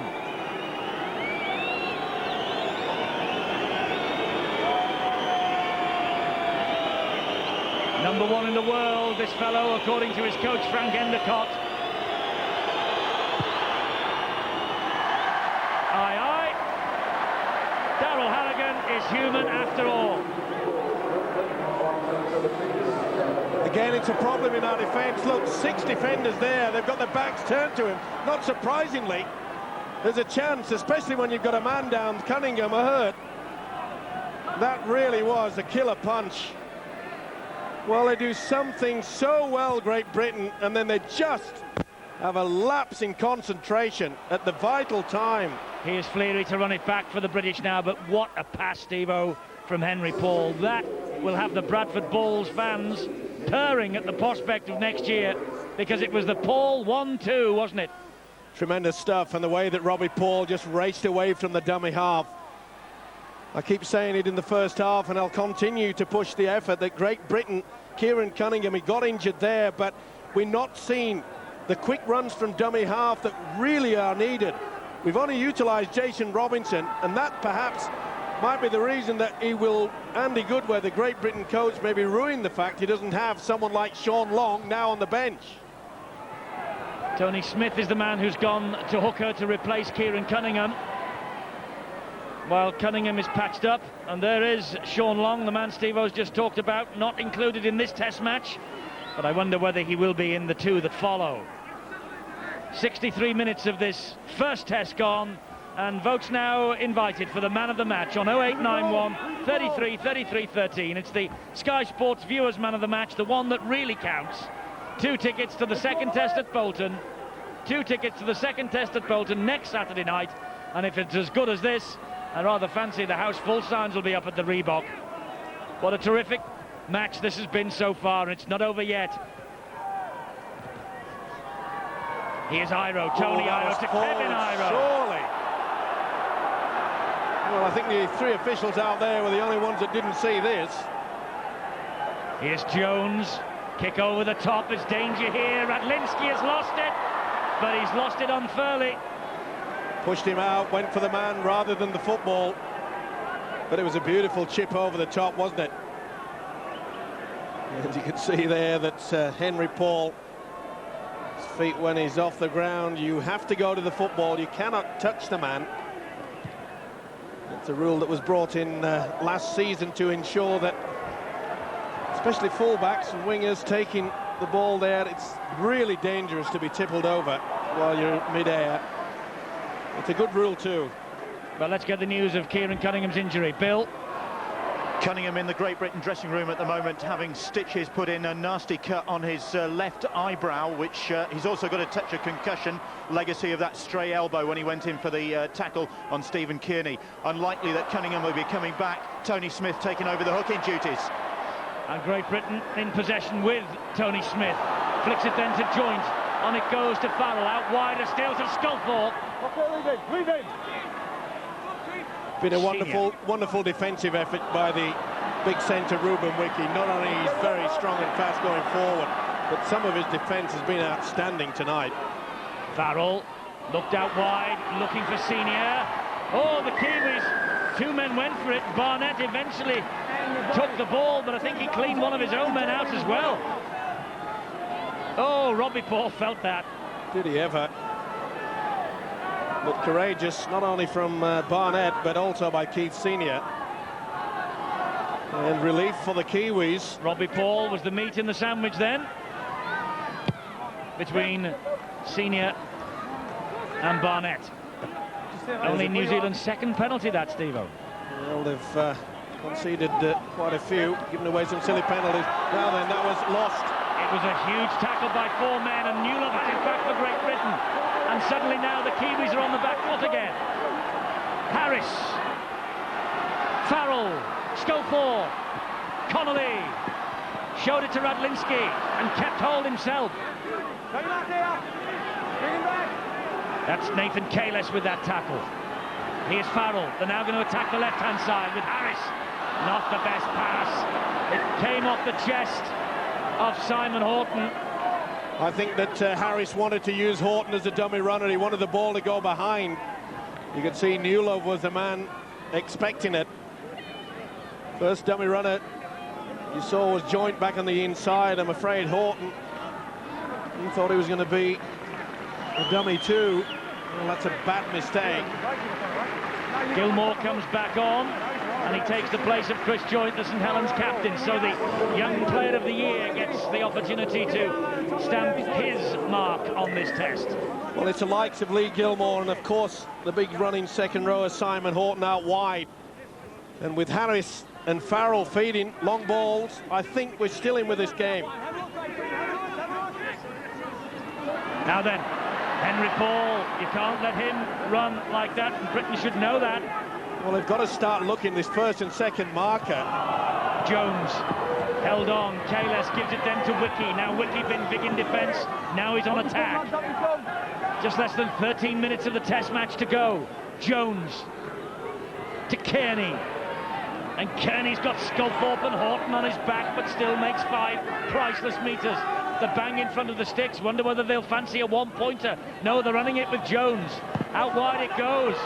That was Kalis. Further wide to Hoppy. And Newlove was the man who got the telling tackle in. They're within 10 metres of the line. Watch for the kick. There it is from Jones. Beautiful crossfield pass. A kick. They've loaded up this far wing. Robinson went for it, but Halligan claimed it. And with the handover. It's the turnover. Well, that was a great kick, but well taken by Halligan. Tried to kid the referee by after making hitting the ground, passing to the wrist guy, Robinson. They'd stacked this wing, hadn't they, the Kiwis? That was another planned move. Radlinski. Oh, they're all piling in the tackle there, and Radlinski ducked. It was a good job he did too. Here's Gilmore. Well, it didn't surprise me that the Kiwis are attacking Jason Robinson. He's not the tallest person, of course. That's a great run from Tony Smith. That's a fabulous run from Tony Smith, but a wonderful tackle from Richie Barnett. That's what we've needed all throughout this game. Now we can apply the pressure. It's the last tackle, though. And here's Harris. He dabs it through. Was he tripped there? Was Harris tripped? He says he was, and the referee agrees. He's given the penalty. Well, maybe he wasn't tripped, but he was certainly taken out. If he was tripped, it surely should have been a red card. Well, no, he wasn't tripped through. I think he just caught the left arm of one of the Kiwis. There's a trailing leg. Well, either way, surely they'll go the power play, not take the 2 on offer. And they have. They are, and here's Fleary. Now use your foot when you play. And pull you to you. Gets the first tackle in, second football on the pitch. Referee wants it cleared, now it is. Here come Britain again. Harris, flat run, dragged Connolly onto it, but watched all the way by Iro. Harris is the dummy half. And Harris attacks the short side. Flicks it back then to O'Connor. And Big Terry O'Connor goes for glory. Robinson. Smith. Farrell. Farrell! Almost through, and again this scrambling defence. Ruben Wiki's been massive in defence. Smith again. Tony Smith flicks it back. This is Gilmore. Space for him to work. He keeps the movement going with Sculthorpe. Britain have stopped still.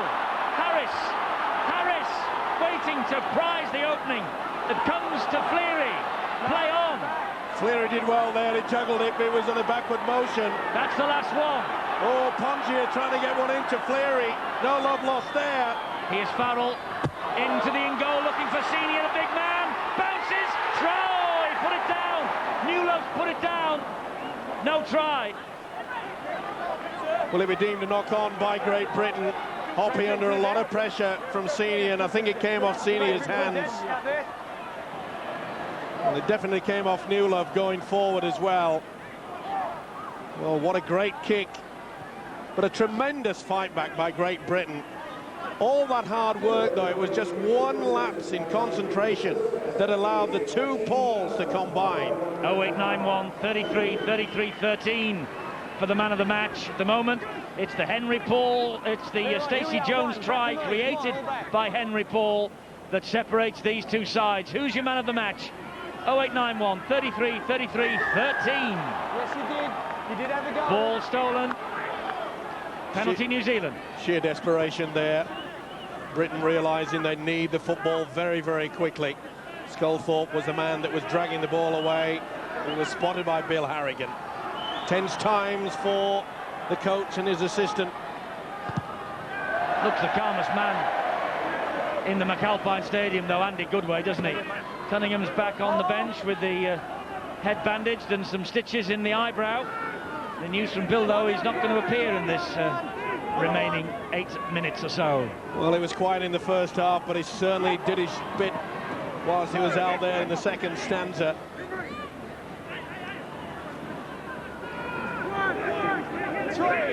Kiwis on the charge again. Frank Endicott knows that he's just 8 minutes or thereabouts from an important win. Pull you to you. Almost through a giant of a 19-year-old. Jones, diminutive figure. Henry Paul on to Kearney, who comes back off the right foot. Beautiful ball. That's a beautiful pass, and that's a wonderful try from Robbie Paul. And I think that's the test. I think the Kiwis have wrapped up this test. And I think Frank Endicott knows it too. Robbie Paul with the try, his second for his country, but it was brilliant play. The final pass was wonderful. This is the reason why he's qualified and classified as the best offloading forward in the world of rugby league. As Eddie has just mentioned, sheer skill, sheer class, absolutely outstanding. Stacey Jones did well to pick up the ball on the half volley. Old-fashioned, some people may say. Basic rugby league football, others may add. Either way, it's effective. It's pretty to watch. The dummy, the step, the twist in the tackle, the offload, despite the effort from Lee Gilmore. Robbie Paul, unfortunately for the British men, could have swung it the Kiwis' way yet again. Robbie Paul celebrating, and that is the 200th try scored by New Zealand in Test matches against Great Britain, and it was scored by Robbie Paul. And Daryl Halligan from bang in front, well, he won't miss this. So the Test suddenly goes flying away from Great Britain again. 22 points to 12. Kearney and Robbie Paul with the 1-2. Absolutely superb, this. Under the pressure from Lee Gilmore, to be able to twist the upper body strength, quite superb. Without doubt, the world's best, Stephen Kearney, for offloading in the forwards. And they don't come much better to finish either than Robbie Paul. Well, it may be disappointing for British fans. It must be a delight for the Bradford Bulls fans for next season. The two Pauls have combined in this second half, especially late in this game, to just add the killer punch. Don't suppose Stephen Kearney would be available as well, would he? Because he is a talent, the number 12 in the all-black Kiwi jersey.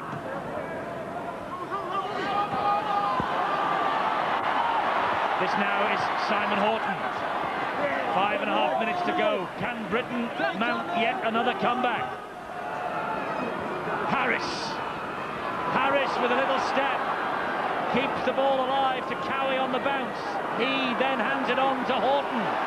To be fair, that has not been one of the highlights for Great Britain in this game, is the fact that when we make the half break, bit of an interference, touch judge on, bit of a fracas after the ball had gone, but we're making the half break. Our support play hasn't been all that good. Number 1 from New Zealand came in and punched one of the British players. We've got a penalty here going to Great Britain.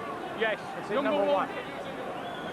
Well, you heard that there's a penalty coming Great Britain's way, and it's Richie Barnett who's been picked up by the touch judge.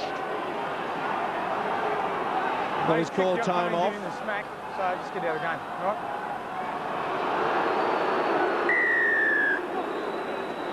And he goes at Cowie yet again.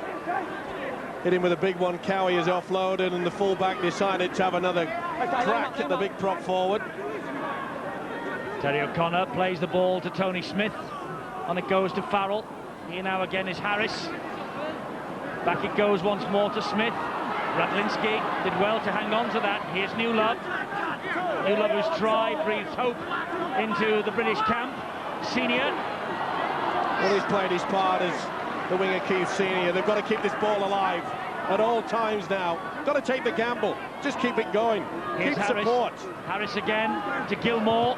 Gilmore stabs it through, looking for the speed of Robinson. Did Robinson get a touch on that? He'll give this. Or will he go to the screen? He'll hand it on to the video referee. Okay, The crowd have celebrated. Robinson is at the moment on his knees. He hasn't. Who got the touch on this? Robinson. Yep. Oh. Now then, where did Halligan's right arm come from? Halligan... No, Robinson, then Halligan, then Robinson. Robinson try. I'm confident. That sounds like a Brit to me. It was a beautiful kick, though, by Lee Gilmore. It was. Here's the decision, and the try is given to Robinson. The Kiwis will feel hard done by about that. But on the nod of the video ref, Jason Robinson gets his 6th Test try. Good play, though. Combination. Beautiful kick by Lee Gilmore. As I mentioned, they've got to gamble at everything here. The debut boy, Lee Gilmore, showed all the composure. Neat kick. And Farrell misses with another. It has not been Andy Farrell's night with the boot. That would have put them back within 4 points. As it is, it's a converted try that Britain need to level this first Test. Well, surely they'll go for the short kick, but this is a replay. Harris yet again. Look at the composure there of the youngster Lee Gilmore. What a season he's had. Not only that, he's given Britain the chance. Yes, it's a short one, as we expected. They need the football. We've got it back. With Gilmore, who pats it into the arms of Horton. Now Britain need one under the posts. Horton, oh, he took a big hit there. Tackle not completed. Thinking about offloading. Takes the tackle second time round. This is Cowie. Cowie flicked out the back door. Farrell. Now it's the time for New Zealand to stand firm in defence. Great Britain with 2.5 minutes to go in possession with Harris. Oh, to nobody. O'Connor's not the quickest, but he's quick enough. But he's right back on the halfway line now. They've gone back all that way. Here goes Cowie. This is the time now, the likes of Harris and Tony Smith make a beeline from dummy half. There he goes. Big hit, though, by Pongia. Desperate defence. Time to bite the fingernails for the British coach Andy Goodway. Here's Farrell. And Farrell with a crossfield kick. Oh, Halligan's put it down. Robinson. That's back to 0 on the tackle count. The pressure got to Halligan there. Here's Gilmore. Gilmore gets away from Barnett. Away from Halligan, and on it goes to Connolly. And they keep it alive again via Smith to Harris. Harris trying to chink up the middle. Tony Smith. Andy Farrell gets the ball out to Gilmore. Here's Robinson. Halligan gets to him this time. Super tackle by Halligan, it had to be as well. Cowie dummy half. Farrell. Another long ball. Harris. Out wide it goes to Senior. Beautiful bullet pass. Senior on the ball inside to Horton. And again Hoppy and McCracken. What a match McCracken's had. Sculthorpe to Harris. Long ball to Cowie. Now it's with Farrell. Here is Radlinski. And Radlinski is cleaned out by the tackle from Halligan. That's the last. Desperate moments at the end of this Test match. High kick looking to Senior. Senior! Oh, if he'd have touched that down, he'd have scored. And Robbie Paul has saved the Test for New Zealand. Robbie Paul clean keeps Senior out. Did he take the man first before he got the football? Was Senior offside? There's so many different situations that the referee can look at. But either way, Robbie Paul has got him. Oh, it's a penalty to Great Britain on the line. Well, if that's the case, then in a try-scoring position, He was over the line, wasn't he? he's got to give the try.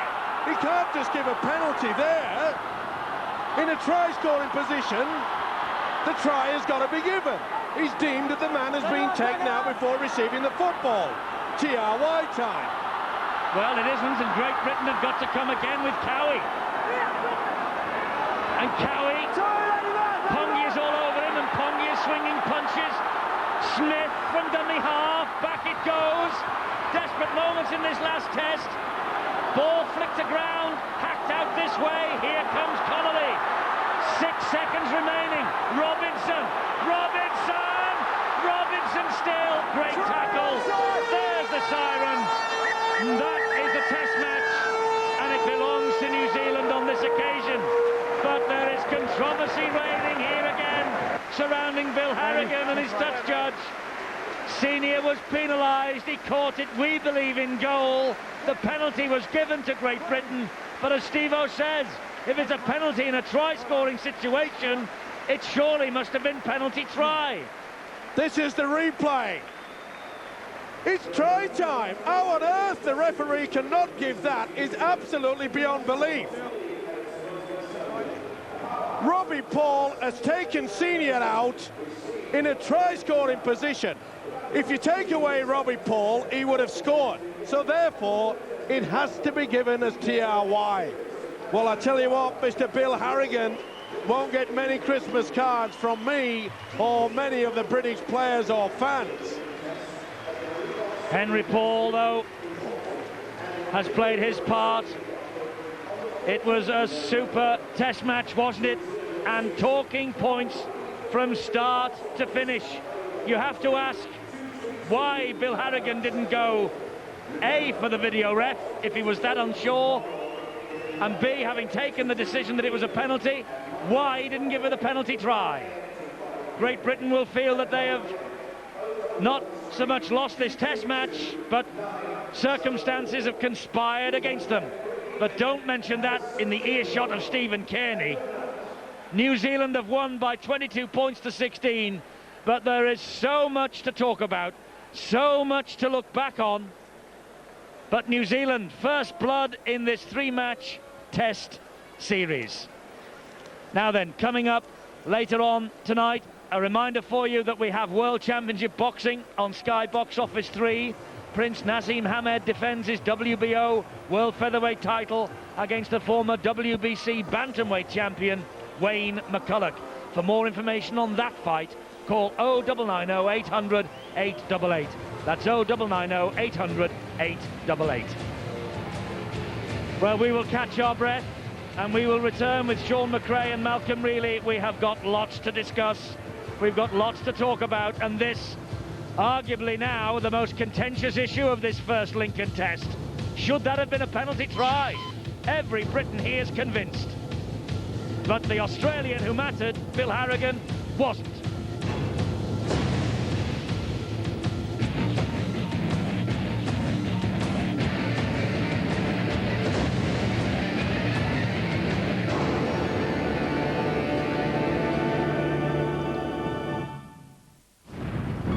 Halloween. Boom! Prince Naseem headlines a huge night of boxing. Beginning at 10 with an exclusively live British undercard. Then live to Atlantic City. Come on, wherever you are. 3 world titles. Let's get it on! Danny Romero takes on world champion Vianney Bungu. Oh, my word! Britain's Richie Wenton challenges Marco Antonio Barrera for the WBO Super Bantamweight title. The talking stops right here. Prince Naseem and Wayne McCulloch finally come face to face for the WBO Featherweight title. The chilling climax. Halloween Fright Night, tonight from 10, Sky Box Office 3. Book now for just $16.95. Call 0990 800 777. Cable customers contact your local operator.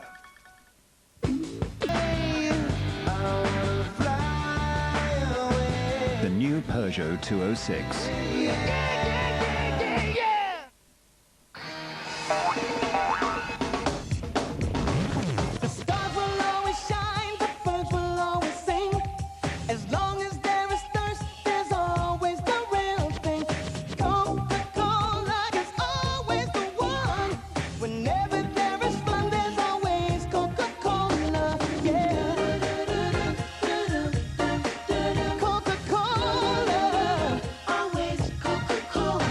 To be electrocuted. Relax, Mr. Christie. The polygraph is a very precise instrument. What colour is your underwear today? Black. Mr. Christie, have you ever tested positive for drugs? No. You did in Seoul in 1988. I was acquitted. I've been totally exonerated. That was a mistake. What do you know about a new financial organisation called Egg? They provide tailored solutions for each customer. Where did you put your fee for endorsing Egg? It's in an Egg savings account. When did you lose your virginity? I don't think I ever had one. Are you married? No. What are you doing later?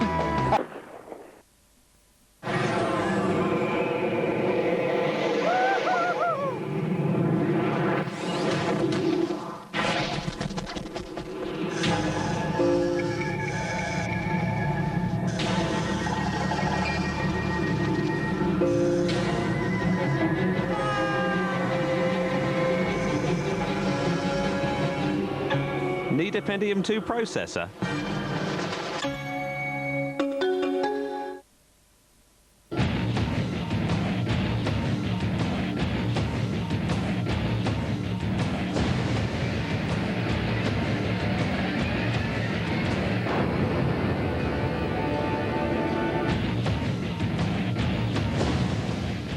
Well, what a test match we have seen here, and controversy has reigned from start to finish. New Zealand have won it by 22 points to 16, and they will now know that only 3 times have sides won the first test and then gone on to lose the series. Great Britain hopes that it will be 4th time lucky for them. 18,500 here to see it too. Now your view as the man of the match. Stacey Jones, Gary Connolly, big game, but Keith Senior of Sheffield Eagles has won your man of the match votes. So Keith Senior is the man of the match. He scored a try as well, and here he is talking to Bill.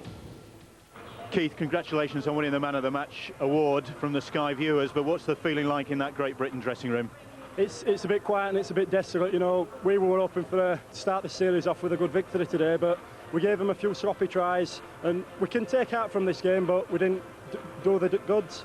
You certainly can take heart from that second half. I mean, you must feel as though that you had the chances there. Almost definitely. As I said, we're getting some sloppy tries. That one just before half-time was a bit of a killer, but we came back with some good tries. We started offloading ball. When Jesús Harris came on, he started producing a bit more attacking options. So we'll be looking at it on Monday morning, and we'll be taking a lot of heart from it. Well, no doubt about your first try. What about the second one? Well, the one that was ruled a penalty. How did you feel about that? Well, when I caught it, it took me out in air, so it could have been a bit of a penalty try maybe, but... That's the debate that's going on at the moment, you agree? Aye, most definitely, because he made no attempt to get to the ball, he just took me straight out, but the referee gave a penalty and we didn't capitalise on it. But as you say, I mean, there are positives you can take heart from going into the second test at Bolton now. Almost definitely. It wasn't such an intense game that we were expecting, so we're a bit disappointed with the way we performed. So we know we can pick our game up, and we will be doing the next test, which we need to. OK, Keith, thanks for talking to us. Cheers, thank you. Sky Sports viewers, man of the match then, and the competition winner, Jacqueline Anderson from Manchester. You haven't got too far to go, Jacqueline, to Bolton next Saturday for the second instalment in Great Britain against New Zealand, 1998. What a match, what a finish, and how many talking points do you want? Now look, it's not a question of sour grapes, not from Steve-O and I anyway. It might be from Malcolm and Sean McRae, we'll have to wait and see, but we certainly believe that there is a case for a penalty try right on the stroke of full time. Now Keith Senior is lined up there by Robbie Paul. My instant reaction was that Robbie Paul had saved the test with this, but then the referee consulted that touch judge and he gave a penalty. Now if he gives a penalty, Senior is surely in the act of scoring a try, and it should have been a penalty try. That was our view from the commentary box. Malcolm really is a former Great Britain boss, and I'm sure, Malcolm, that had you been Andy Goodway, that would be the tune that you'd be singing right now. Eddie, it was a crucial decision and one that went against Great Britain, and they didn't deserve it. It looked, quite frankly, on the replay there, that it was simultaneously. As he was taking the ball, he certainly committed himself, and if he took him out before the ball got in his hands, and it's a minute fraction... but you can't tackle when the man's in the air, can you? Well, absolutely not, so it must have been a try, and it should have been. Well, he's done us again, hasn't he, Bill Harrigan? I mean, that sounds dreadfully patriotic, I know, but Bill Harrigan, he's given a contentious try to the New Zealanders on the stroke of half-time, and he's now given a contentious no try against Great Britain on the stroke of full-time. I know he's a pal of yours, isn't he? Bill's all right, you know. I mean, I've had my run-ins with referees in Australia, but, you know, tonight I will have to say that his performance has been a little bit indifferent, and certainly that should have been... A draw would have been a fair result. Great Britain, full credit to them. They played very well, and, you know, they should be proud of their performance, and I'm pretty sure they'll turn it round in the second test. Well, we all hope so, and I'm sure that Andy Goodway hopes so as well. That's one former Great Britain coach talking. Here is the current Great Britain coach, Andy Goodway, with Bill. Andy, what's your verdict on that performance from the side?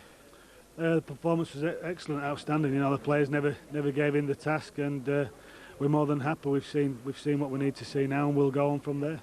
And of course, one or two controversial decisions. How do you feel about those, notably the try at the end of the first half when your guys were caught napping, and then the incident with Keith Senior taken out at the end? Well, I think we just need to unify the laws across the both sides of the world. I think we've played one set of rules today, and we played to another. So that's up to the people that run the game. We've just got to cop whatever's coming to us, and we'll work on that for next week. What might you do different next week at Bolton? That's a tough question to ask at the moment. We're just going to sort of relax tonight and have a chat amongst the staff and see what we think we need for next week. But there are a lot of positives to come out of tonight. Yeah, fantastic. Yeah, we're more than happy. I think it's more a game that we lost rather than we're beaten in. Okay, thanks a lot, Andy. You're welcome, thanks. Well, he's so laid back, Andy Goodway. If he was any more laid back, he'd be absolutely horizontal, wouldn't he? But Sean McRae, although the persona there was cool, calm and collected, inside he must be boiling, because there are a couple of decisions that have gone very much against him. Yes, well, I think Andy will feel that his side did enough to win that football game. I agree with Mal, what he just said. I think a draw might have been a good result, but I think both coaches would suggest that they've had enough opportunities there to win. And the way that Great Britain came back early in the second half was what we spoke about at half-time. A few more offloads and start to shift the ball around a little bit, try to create a few defensive lapses that were starting to appear just at the end of the first half. A few of the New Zealand players were getting a little bit lazy, they were getting caught on flat-footed, and consequently they just weren't moving up as much, and the intensity had dropped. And I think Great Britain came out, started really well, and I think Andy might have thought that the side could have gone on from there. But wasn't to be, and I've got to agree with everybody up here. I think that Keith Senior call is a bad call. In my opinion, that's a penalty try. And of course the crucial point is, if it's a penalty try, it's underneath the sticks, isn't it? Well, the penalty try. So Andy Farrell, you would have put your house on it. I was going to say, the form that Andy has shown with his goal kicking tonight, Steve-O, if we'd have had to kick from the touchline to rescue the test and make it a draw, he probably would have missed it. But a penalty tries under the sticks, it's a draw. I don't think it would have been a Don Fox situation there. I'm sure that, that Andy would have kicked that quite convincingly. But it's a sad end to a great game, as Sean and Malcolm were saying, that the Great Britain side, they can feel very, very proud of themselves. The way that they came back in that second half, they went through. But, and I'm sure Andy Goodway will have a few little, shall we say, looks into what happened. They did so many good things, but yet they let themselves down. We all know about what happened just before the half-time, or should I say after the half-time hooter. You have to play to the whistle, but there were a couple of occasions in that second half when we got back into the match that we allowed. On one occasion where one of the Pauls run from dummy half, we saw it there quite clearly. 6 players were going back into a defensive line without actually with their backs to the opposition. You cannot do that. But I must say that the way that they did show there, and I think that Andy Goodway perhaps will now be a little bit more positive. I think quite a few of the Great Britain players will be asking a few questions in regard, because when the Kiwis came here, everybody expected it would be a rough, tough affair. It was hard, but I honestly thought that we would struggle in the forwards, and I think we did more than match them. And I think now it's time perhaps for Andy Goodway not to think about how we're going to stop the Kiwis, but to be very positive, to put Farrell in his rightful position at loose forward, to bring Justin Harris to start the game. I think they did enough out there. Senior did well, all the debut guys, Fleary, Lawton, and especially Lee Gilmore. They certainly didn't let the side down, and I think that we should now be thinking positive. Okay, we've lost, but there's 2 more to go, and I think if we can have that positive action, if we can go forward, we can not only just beat the Kiwis, I think we can beat them easy. Well said, Steve. But I must say, despite all the trials and tribulations about Bill Harrigan and his decisions right on the stroke of full-time, right on the stroke of half-time, the tries from Jones and Robbie Paul in the second half were good enough to win any test match. They were absolute quality. We'll be having another look at those shortly, I'm sure. But let's have a word now with the New Zealand captain, Quentin Pongia. He's next to the microphone with Bill. Quentin, well, that big sigh of relief says it all, really, doesn't it? Oh, great spectacle. Went the 80 minutes. They never gave up. We never gave up. We just took it to the wire and we won it at the end of the day. Was there a feeling that maybe you got out of jail in that second half because you coughed up the ball an awful lot? Yeah, I think so. I don't think we started off the first 5 minutes all right. The confidence was there, but then a few errors, and then they come back with 2 quick tries, and then we had to regroup again and then stick to our guns, and I thought we did that very well. Well, yeah, defensively, I mean, you made the errors and put yourselves on the back foot, but defensively you came up with the goods, didn't you? Yeah, definitely. There was a lot of talk out there, and I was proud of the boys. They showed a lot of heart. How important is it to get this first win in the first test under your belts then? I think very important for confidence, but I mean, there's still 2 more games to go, and there'll be 2 hard ones too, and I'm sure they're going to go for the 80 minutes. And room for improvement from your guys, presumably? Yeah, most definitely, but that's something we're going to work on Monday. OK, thanks a lot. Well done. Cheers, bro. Yes, well done to the Kiwis and Quentin Pongia. That's the New Zealanders captain's view. Now let's get the British captain, shall we? Andy Farrell's next up with Bill. Andy, that was a tremendous second-half effort from the guys. You couldn't find the holes, could you?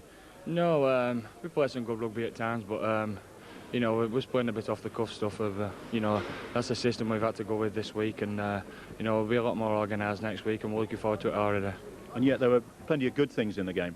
There's a lot of great things, some great individual stuff, and some flair like the old English football. So you know, we've a lot of positives to take out to tonight's game, but you know, as Andy said before, you know, we've lost the game. They've not won it really. Yeah, I mean, you had them on the rack in the second half, didn't you? We did, yeah. We thought we had you know, a good spell of possession. We thought we put a good pressure onto them, and you know, we thought our defence was good at times, but we slackened a little bit in the second half when we really should have killed the game. But you know, if we want to win this series now, we'll have to tighten up on that next week. A lot of people were predicting it was going to be a pretty ferocious, intense game, but it didn't look to be. I mean, it was certainly intense, but it was a lot more open than maybe people anticipated. Yeah, it was a lot more open. You know, I think both sides like to play, throw the ball about a bit, and you know, there's a lot of good stuff, and as I say, off the cuff stuff. But you know, we were lucky to tighten things up a bit next week and not to make as many mistakes, and hopefully, you know, we can grind out a series win against them.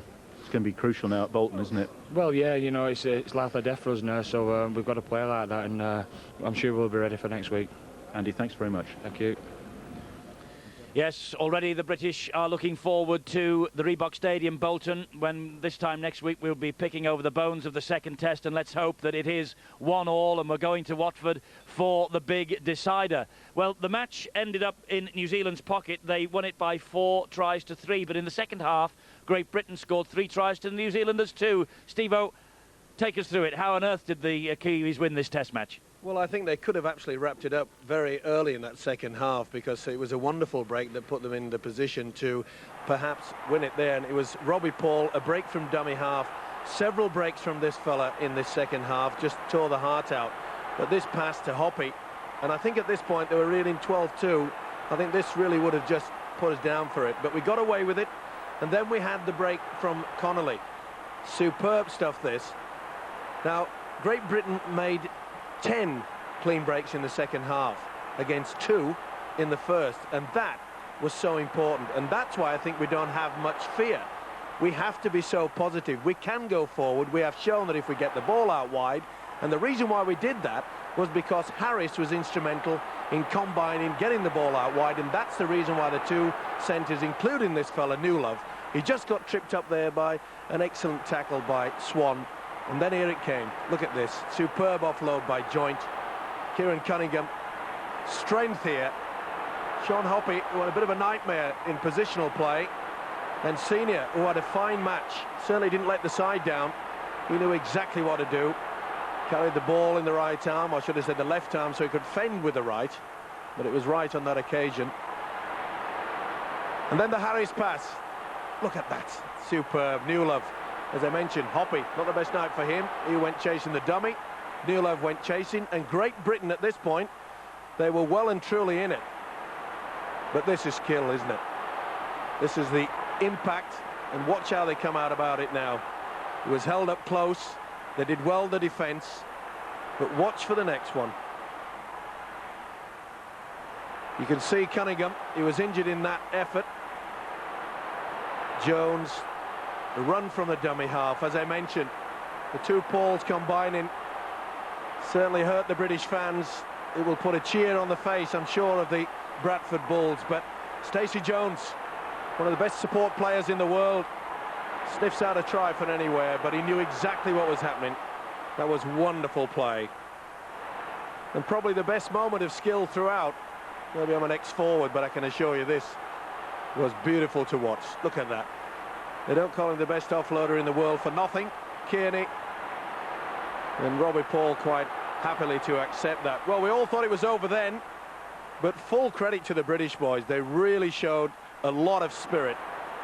and gave us the last 5 minutes that I will remember for a long, long try. Ball out wide. Watch for the quality here. Harris, who had a great second half, they didn't know what he was doing.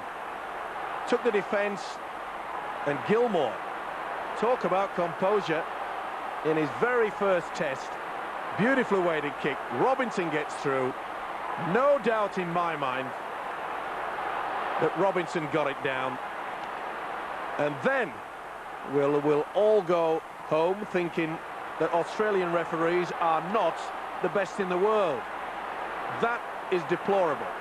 You have to say it was quite obvious that Paul went for the man. He certainly did not go for the football, and not only that, the situation was that he never allowed himself to go for the football. If a man goes up for the ball, if he's in the air, you cannot go for the man. It is a penalty. In the case of scoring the try, it should have been a penalty try. It's not sour grapes. And it would have been under the posts for the conversion. Sean, you were watching that intently, as we saw with Steve-O.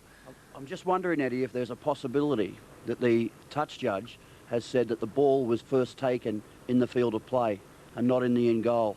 Now, I wonder whether doesn't matter though, does it? Well, he might have decided that you know, he might have dropped the ball.